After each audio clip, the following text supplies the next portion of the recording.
Brigadier Sharadendu, जिस तरह से मेरे सहयोगी संजीव बता रहे हैं रिपोर्ट, इजराइल की तरफ से भले ही ये दावे किए जा रहे हैं कि उनका एयर डिफेंस सिस्टम मजबूत है और वो बैलिस्टिक मिसाइल को मार गिरा रहे हैं, लेकिन जो भारतीय कार्गो की तरफ से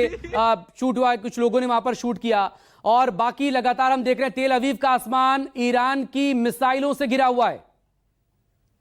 देखिए, मेरा मानना है कि इजराइल एक छोटा सा कंट्री, उसकी ज्योग्राफिकल बाउंड्री बहुत लिमिटेड है और उनके यहाँ जो डेंसिटी ऑफ पॉपुलेशन और जो बिल्डिंगों का स्ट्रक्चर है वो काफी कंजेस्टेड है। लिहाजा कोई भी मिसाइल ईरान की अगर किसी पर्टिकुलर टारगेट पे जाती है तो वो डेफिनेटली कोई डैमेज करके आती है, ऐसा मेरा मानना है। और जो एयर डिफेंस का सिस्टम था, कहीं ना कहीं ईरान उसको ब्रेक करने में सक्षम रहा है, चाहे वो आयरन डोम जो कि टैक्टिकल एयर डिफेंस कवर देता है, चाहे डेविड स्लिंग हो, चाहे एरो 2 और 3 हो या थर्ड हो, कहीं ना कहीं उसने देखिए हाइपरसोनिक मिसाइल भी सक्सेसफुली तेल अवीव को हिट कर रही है। तो मेरा मानना है कि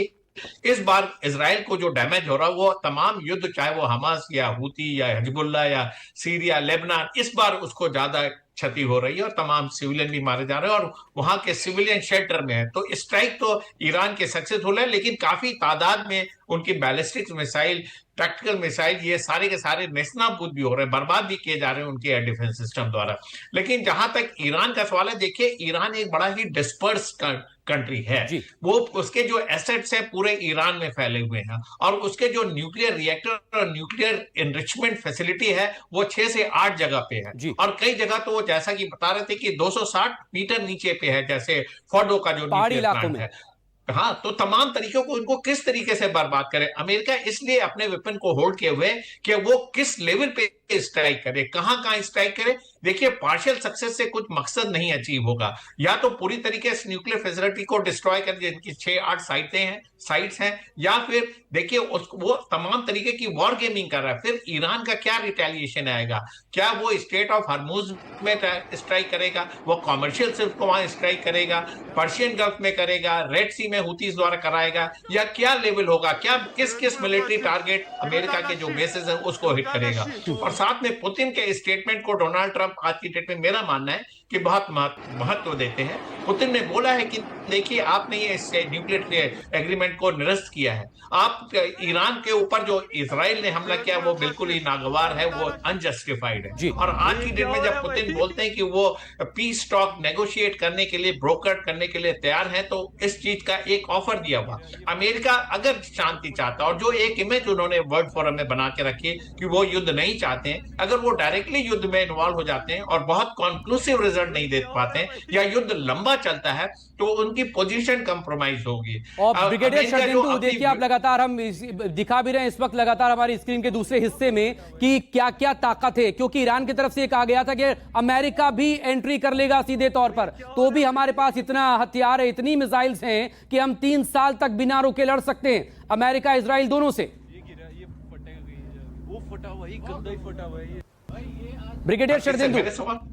हाँ, क्या बिल्कुल आपने सही बताया। देखिए, ईरान ने बहुत दिन से तैयारी कर रखी थी और ये आशंका देखिए 7 अक्टूबर 2023 के बाद से लगातार बनी हुई थी कि कब इजराइल के ऊपर हमला इजराइल करेगा, क्योंकि बहुत दिनों से ये देखिए चल रहा। और अगर आप जियोपॉलिटिक्स को ध्यान में रखें तो ये 90s से ही इजराइल बार बार धमकी दे रहा था कि ईरान उनके आंख की किरकिरी बना हुआ है, और अमेरिका की भी। तो इस तरीके से एक युद्ध की तैयारी तो थी ही। इसी के तहत देखिए इजराइल ने जो स्ट्राइक किया, उसके पास तमाम तरीके की टारगेटिंग थी, उनके पास इनपुट थे, तमाम तरीके के इंटेलिजेंस सोर्सेस थे। जिस तरीके से मोसाद ने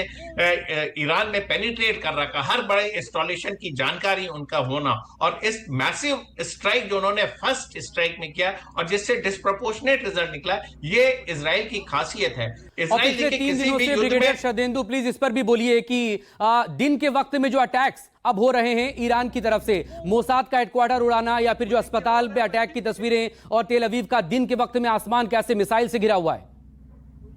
ये देखिए, जो स्ट्राइक हो रही है अभी, ये दिन और रात की समस्या नहीं है। आज की डेट में जो बैटलफील्ड है वो पूरा ट्रांसपेरेंट है, सारा कुछ आज की डेट में प्रिसीजन गाइडेड मिशन होते हैं, हाइपरसोनिक मिसाइल है, उसमें जो कंडीशन ऑफ लाइट का बहुत फर्क नहीं पड़ता। टारगेटिंग है, आपने उसके लैटिट्यूड लॉन्गिट्यूड फिट कर रखे इररिस्पेक्टिव ऑफ डे, क्योंकि ये जो ग्राउंड बैटल नहीं चल रहा है। जब ग्राउंड बैटल में होता है जो ट्रुप्स को दिख नहीं रहा है या नाइट विजन का प्रॉब्लम है, समथिंग लाइक दैट, ये मिसाइल है, ये 24 घंटे किसी भी फेयर वेदर होते हैं, ऑल वेदर होते हैं, ऑल वेदर में कहीं भी किसी भी टाइम स्ट्राइक कर सकते हैं। और जो इसराइल से जो पिक्चरें आ रही हैं कि अस्पताल को हिट, तल अवीव में हिट, इस तरीके से एक तरीके का वो मैसेज देना चाहते हैं कि इसराइल को भी इसमें नुकसान हो रहा है और उनके सिविलियन टारगेट को हिट कर रहा है। और नेतन्याहू साहब मीडिया में आके कहते हैं कि वो सिविलियन टारगेट को हिट नहीं कर रहे हैं, वो इवैक्यूएशन की वार्निंग देते हैं और फिर वो स्ट्राइक करते हैं। तो एक तरीके का डिफरेंट लेवल, साइकोलॉजिकल लेवल पे भी ऑपरेशन चल रहा है, जिसमें कि वर्ल्ड के ज्यादा से ज्यादा देश इसराइल के साथ खड़े हों, जिसमें और देखिए वॉर के NATO का वक्त तो में अनरिस्ट्रिक्टेड सपोर्ट ब्रिगेडियर है। शरदेंदु इस तरह से नैरेटिव सेट करने को लेकर भी चीजें होती है कि हमारा पक्ष क्या है, क्योंकि ईरान का दूसरी तरफ दावा यह है कि दरअसल इस तरह की इमारतों के अंदर से और इस तरह की इमारतों की छतों पर इसराइल ने अपने एयर डिफेंस सिस्टम को वहां पर लगाया हुआ है।